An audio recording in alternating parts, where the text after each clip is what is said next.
Hello, this is Nathan, better known as CrazyhermitDM, and this is my podcast, The Hermit's Homebrew. Joining me today is Brent from Lang Mini Studios, and Chase, better known as Kilk, as we talk about Dungeons & Dragons and tabletop gaming. The group is now in Svartalheim.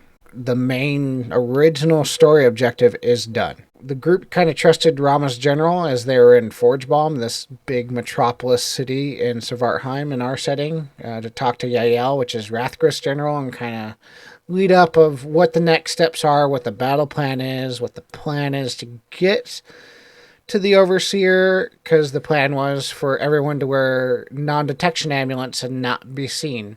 And in the process, almost got the group completely lost underground. So what happens when the party forgets to kind of get involved with the war discussions, or at least the tail end of it, and ask the right questions? And that's what we're going to talk about. The problem, I don't think as a dungeon master, though, I was blatant enough in that moment that Yael and Kremjash were talking about the next stage of the journey. I did mention it twice, but it was the beginning of the session, and everybody was orienting themselves back, because we have been playing every other week as much as we should. We've been playing basically monthly just because it's summer, everybody's busy, we're adults, and work schedules, paying jobs get in the way. Mm-hmm. As a DM, though, because it wasn't picked up on, I rolled. And, of course, rolled low, which was Kremjash's intelligence save to kind of comprehend and memorize everything. Kremjash picked up on the information that he only thought was important, which was the battle plan. He is a warrior through and through. He is a tactician, but not a navigator. Such as as the group stumbled through the dark in and out of character, because confusion blurred really quick until Flint stopped everybody and kind of helped chart the way. I kind of have to give Vicky or Ramah props here, and then you, Chase, for setting her up, that she has that ability to kind of read Kremjash's mind with detect thoughts, and I think also another spell, and kind of go through his mind of what he heard or go back through. The one thing I like to do as a dungeon master, as anyone that's been listening for the last 80 episodes, I play my NPCs as fallible. I try and play them not as competent as the players. That way the players are the heroes. The NPCs are the supporting cast. I don't think when if it was a TV show, the credits are rolling, the NPCs should be part of the main cast. They should be the guest starring roles, or they should be the also starring roles that appear in the opening title sequences. Yeah, where you see additional voices by, and then you just see a list of 30 people. Mm-hmm. Yeah, they're not the main cast. Yeah. The misunderstanding for sure organically, I think, created tension, and it created a great role playing moment. Especially when everyone just realized, are we lost? And it's no, we know where we're going. Generally, okay, we're lost. Kremjash, do you know what the hell's happening? But yeah, there's a fight going on, and we're gonna go to a fight, right? Well, and he goes, yes, but he goes, yeah, we go this way, this way, this way, this way, and then you guys have him repeat it, and it's a different set of directions again. Well, maybe it was this way, this way, this way, and then that's when the helmet came out and the detect thoughts came out. Yeah, it's all right, we got to organize this. Okay. And then Flint brought out his version of a little notepad and paper and started writing down what Ramah was telling him. Yeah. The other thing that I wanted to talk about, and it was Kyle's role-playing tension with Merrick, reveals more of a deeper backstory which ties to previous campaigns, and finding out that this radiant pickled knight, as he's so affectionately called, isn't as far away from the Malakir as one thought.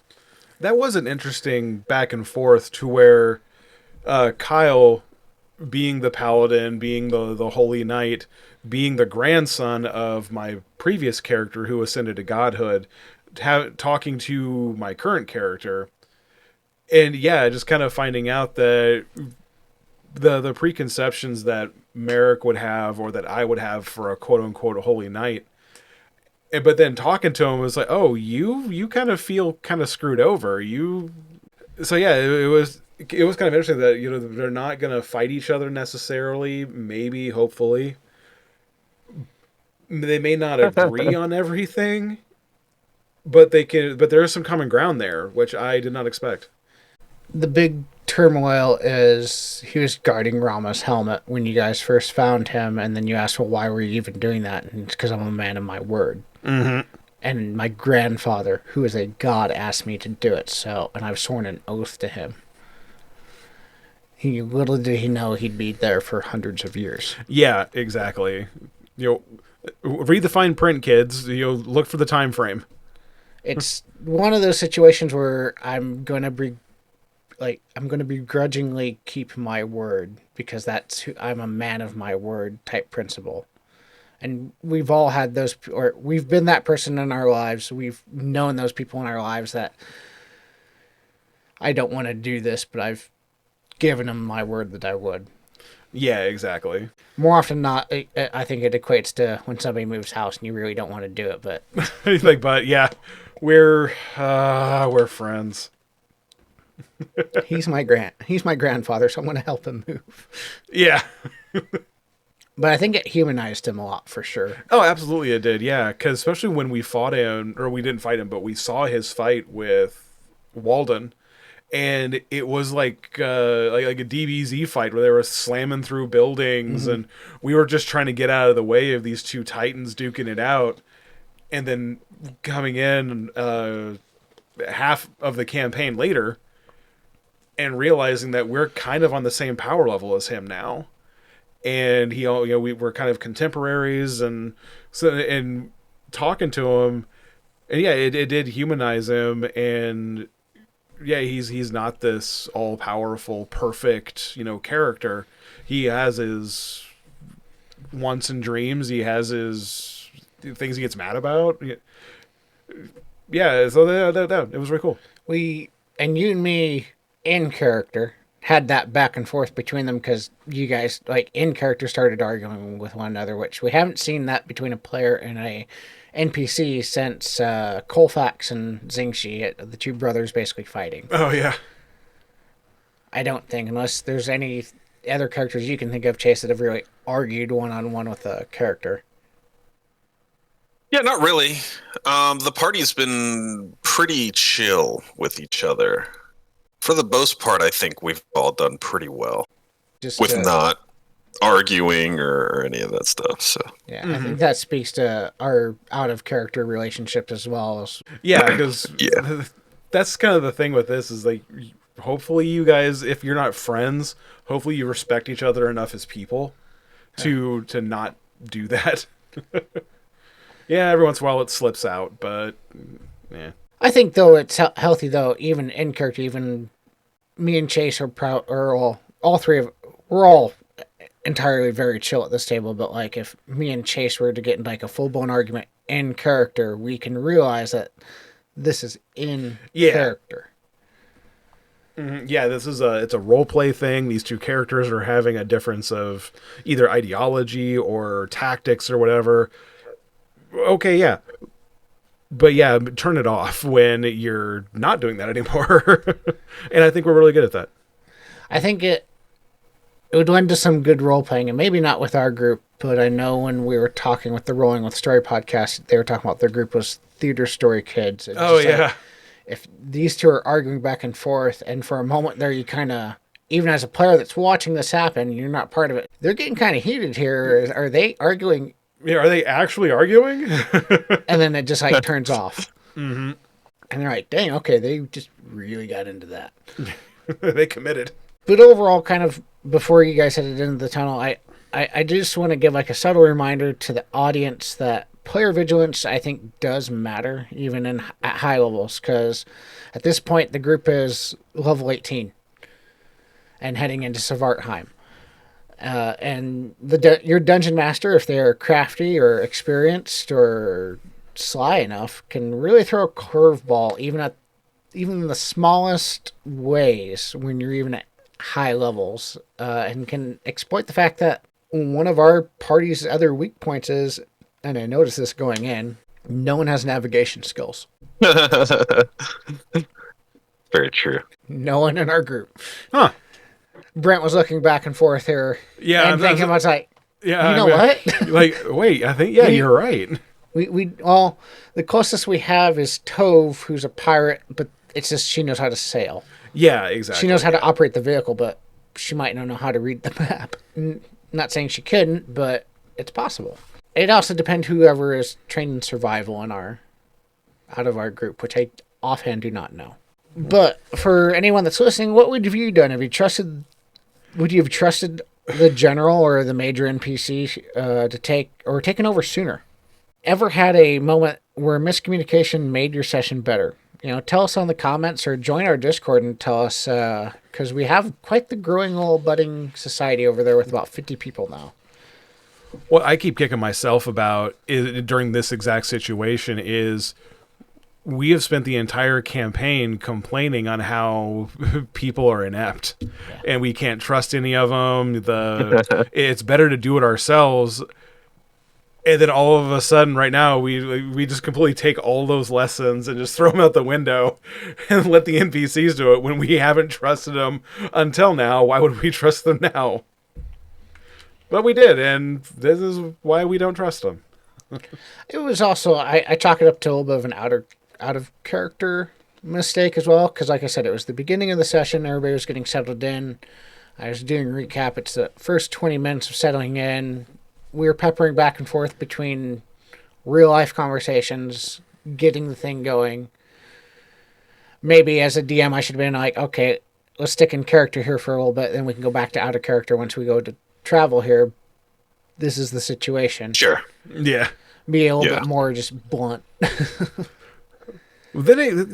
Sometimes that doesn't work, though. Sometimes it's, okay, we're locking in, we're getting in character. If you don't have that thought to question it, then even if you're in character, you're not going to do it. And I think that's where we were, is we just kind of just didn't think to question it.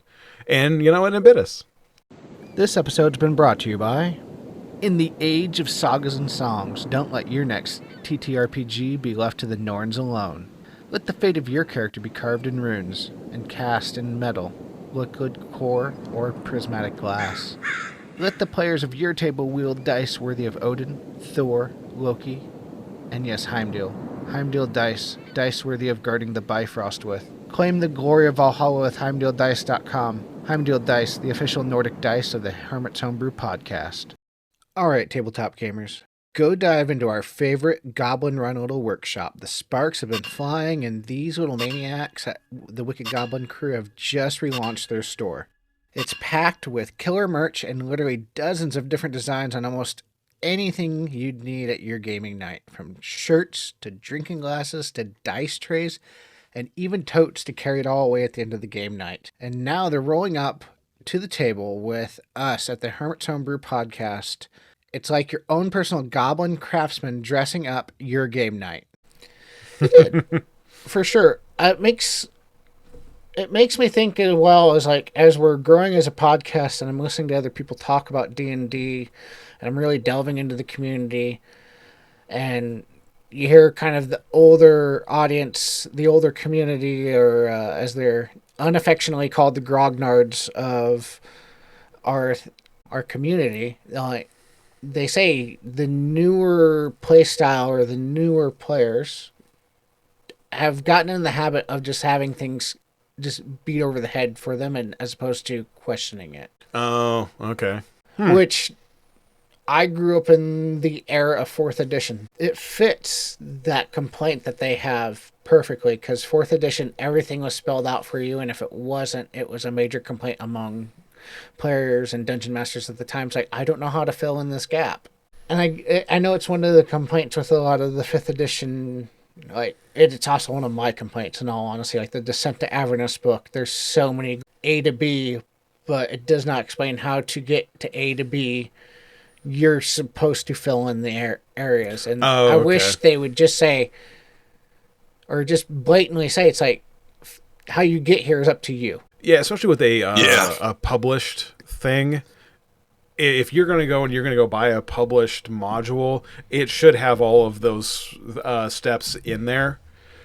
with the caveat of, if you don't want to do it this way, do it some other way. But here's how we originally planned it out, so that it can give a new DM or inexperienced DM those kind of, lack of a better term, training wheels. But it can still like guide them and kind of hold their hand, like, this is how you do it. If you don't want to do it this way, that's cool. Make your own one up. That's half the fun. Yeah. And I have to give credit to you, Chase, for sure, because one of the podcasts I do listen to and I gather inspiration for and kind of take little things that they do is Roll for Combat.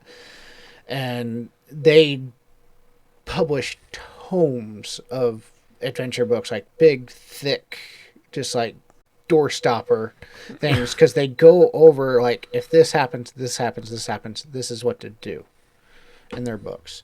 Right, yeah. And when I'm seeing you plot out your campaign, as somebody that has relatively less than a half a dozen sessions under his belt, you are doing that through the app that you use with the little squares that leads to the different lines. I can't remember what the app is called. Twine, yeah. I use Twine? it. It's called Twine, yeah. Which I do something similar the old school way through a notebook and a paper with little boxes. And I'm like, well, if they go here, they go here. Or if I want to lead them here, Mm-hmm. I make those branches to the tree out in my head of that. And it still don't work. I made those branch choice trees and you guys still went a branch that I'd never even planned. Yeah, so, no plan survives contact with the players. That's why I'm not actually planning. I just have what happens at the locations. And that's for newer GMs or DMs that are listening to this. That's what I highly recommend. If you're making your own plot, which kudos to you, that is advanced level stuff, especially if you're a newbie. My highest recommendation to you is to make a very plot light idea of bullet points.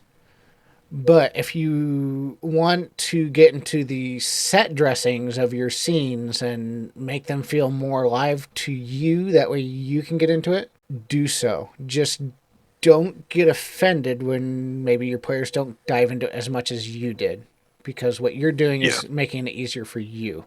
Yeah, it's good to have to fall back on if you need it. But if your players don't go down that route, cool. You're ready to, just in case. And if they don't use it, put it in your back pocket, use it later. It's a lottery ticket of a chance that they care that the blacksmith has 3 daughters, 2 sons. They're their names. This is their hobbies. And yeah, unless you give them a reason to question, they're not going to. Now, if you're saying while you're talking to the blacksmith, their daughter shows up and she's crying with a black eye, be prepared for the players to question that. But if the daughter never shows up, they're not going to think about it. A perfect example is with you, Chase, as well. When you first joined our campaign, or we'll join this campaign setting and thus stayed with us through multiple campaigns. When you first joined in that previous campaign, you joined maybe a session or two before I ran my homebrew version of Castle Amber, which had the entire family tree of that place plotted out, and half the family is in there, and it gives backstories of why they are there and all that. And I can almost without a doubt say 99.9999% certainty that you don't remember any of their names, you don't remember why they're in any of those rooms or anything like that. You just remember the big broad strokes. Yeah, I remember the lion guy that I sat on his head after we killed him, and I posed on him because I was king of the cats, right? Oh, okay. This is your Tabaxi character. Yeah, my shifter, my Black Panther shifter character. Oh, your shifter, right? Shifter. As a dungeon master, I don't even remember them in 5, 6, 7 years later, and I'm sitting here and I remember I didn't remember the line guy till you just mentioned him. The one I remember you guys really picking up on and really kind of investing in his personal backstory was this Fire Genasi paladin that came there to visit one of the sons of this royal family because they were lovers, and then he got trapped in that time bubble at the most inopportune time. Yeah, him and one of his sons were together. He ended up giving me his cloak, I think. Brimstone cloak, yeah. Ooh. Yeah. Okay. It was a deal, though. It was like some sort of trade. It was a trade. The campaign that I So the ran demon. when we first started gaming together, Nate, I was the DM and you were one of the players. And I was playing. I remember the character. I was playing a changeling assassin named Ravenlock. Yeah. Which was a ditched character from a previous campaign. I'm like, I know this probably won't last till X amount of levels, but I really just want to replay this character. Yeah. And you guys latched on to this freaking boat guy.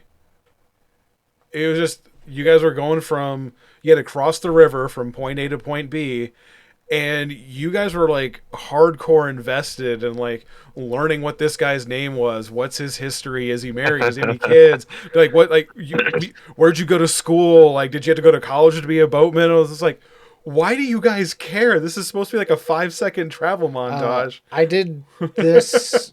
I did that in Fallout with. Mm-hmm. I unfortunately cannot remember his name off the top of my head, but the little squire knight that my character just instantly just like uncle nephew type relationship of I'm giving you shit because you. Oh yeah, Tomas, yes. Yeah. Yeah, Tomas, one of the members of the Noblesse Oblige crew. Yeah. But I had fun just being that crazy uncle that just like you find out, oh, do you have a girlfriend? Yeah, how far have you made it with her? Have you done this yet? You only know a trick or really how to get and just like yeah. Like, then, no, I don't want to know the tricks. Leave me alone. Yeah, especially when you're playing a ghoul. Exactly. He has a lot of experience. He's been around a long time. That was me being a forever DM, finally getting a chance to be a player. Yep. And knowing that I'm dancing that line with Brent. Yeah. It's like, I'm talking about X-rated things. I'm not committing to this, but let's talk about sex. Yeah, you're not going into like explicit, gory details, but it's just like, okay, how far are you going to take this? And I even did that. I was like, you want to know a trick? And then Tomas is like, no. And then I personally go out of like context. I'm like, I start describing in detail. Yeah, it's like yeah. See, and that's how you can toe that line, is to where you don't explicitly start describing, but you're like, out of character DM, I'm telling you this is what I'm going to go into explicit detail on some whatever. Have you guys ever seen the D&D episode of Community? I have not, but I've seen enough clips. I feel like I've seen clips of it. Yeah. So it's one of those that I feel like I've seen clips of. So many times. That's not the animated one, is it? No, Community is the community college, and one of the episodes is where they play D&D. Like Chevy Chase is in it. They have Ken. I cannot remember his last name, but he's it gets a lot of heat to it because he dresses up as a drow, which appears as blackface. Oh. Okay. Poor choice. But they have Allison. Yeah, I can see why that would be a problem. But they have Allison Brie in it, who's on like Mad Men and the Women's Wrestling Glow, which is an amazing TV series in itself. And she's playing this character, and then it cuts in. Somebody tries to like seduce the maiden, and they roll, and it fails. And then so she goes, I go to talk to the maiden. And being a female, she goes, I start doing this. And then it cuts into this montage with music and then just describing everything. And it goes into very animated things with her hands while this music is playing of what she does. Oh, and it goes into almost a minute-long montage. And at the end, about halfway through, Donald Glover like flips his paper over and he starts taking notes. Because that's the one where where the meme comes from, to where he walks in with the pizzas. Yes. And like half the place is on fire. Yes. And which is an amazing episode. Yeah, two people are like in a fist fight. It also is where the saying originated, where Chevy Chase gets like the better of them at the end of this D&D session. He goes, I won Dungeons and Dragons, and it was advanced. And it was advanced. Oh my gosh. But say I have not watched a single episode of that show, but I feel like I have just because of all the clips. Yes. I recommend it if you guys have any sort of streaming services or extra time to do so. It's a good. I started watching that TV series just because of that episode on streaming, and then the last couple seasons kind of but hey, tabletop gamers. Thank you for watching this episode of the Hermit's Homebrew. We come out with new episodes every Wednesday. Remember to like, subscribe, and share with your friends as we continue to level up and grow.